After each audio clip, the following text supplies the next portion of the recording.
Welcome to today's video on a topic that has been reshaping politics worldwide, the rise of populism. In recent years, we've seen a surge in populist movements across the globe. From the United States to Brazil and from Hungary to India, these movements are making headlines. But what exactly is populism? At its core, populism is a political approach that seeks to represent the interests of ordinary people.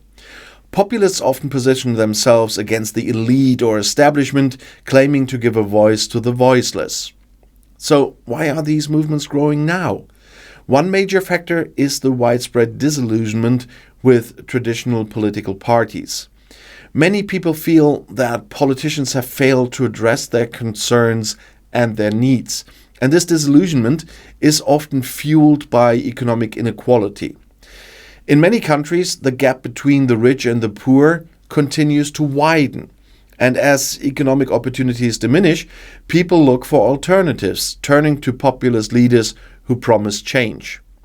And another factor is the impact of globalization. While globalization has brought many benefits, it has also resulted in job losses and cultural shifts in some regions. Populist leaders capitalize on these fears, blaming external forces for local problems. And national identity has also become a significant theme in populism.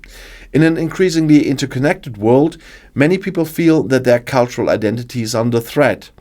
And populists often use this sentiment to rally support by promoting a narrative of us versus them.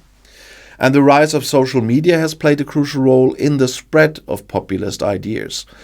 Platforms like Facebook and Twitter allow populist leaders to communicate directly with their supporters, bypassing traditional media. And this direct communication creates a sense of intimacy and connection. However, it can also lead to the spread of misinformation and polarizing narratives. So let's talk about some prominent examples of populist movements around the world. In the United States, Donald Trump's campaign was and is characterized by populist rhetoric. He positioned himself as an outsider, challenging the political establishment and promising to make America great again. In Brazil, Jair Bolsonaro rose to power by tapping into public frustration with corruption and crime. And his approach appealed to those seeking a strong leader to restore order. In Europe, populist parties have gained traction, often fueled by anti-immigration sentiments. Countries like Italy and Hungary have seen significant shifts toward populist governments. But not all populism looks the same. There are left-wing and right-wing populist movements, each with distinct ideologies and goals. Left-wing populists often focus on social justice and economic inequality, advocating for policies that benefit the working class.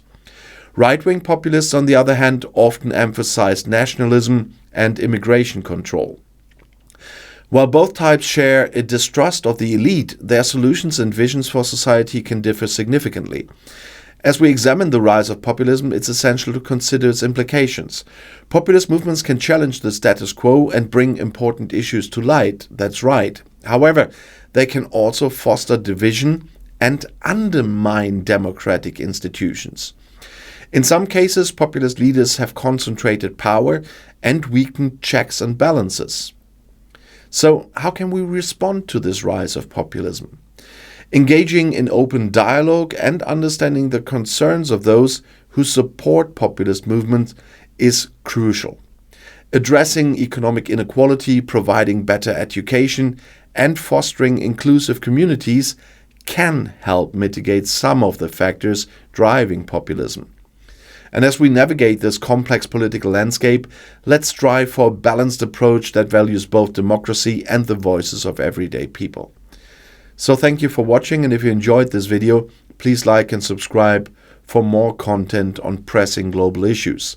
See you next time, and the next video is right here in the end screen.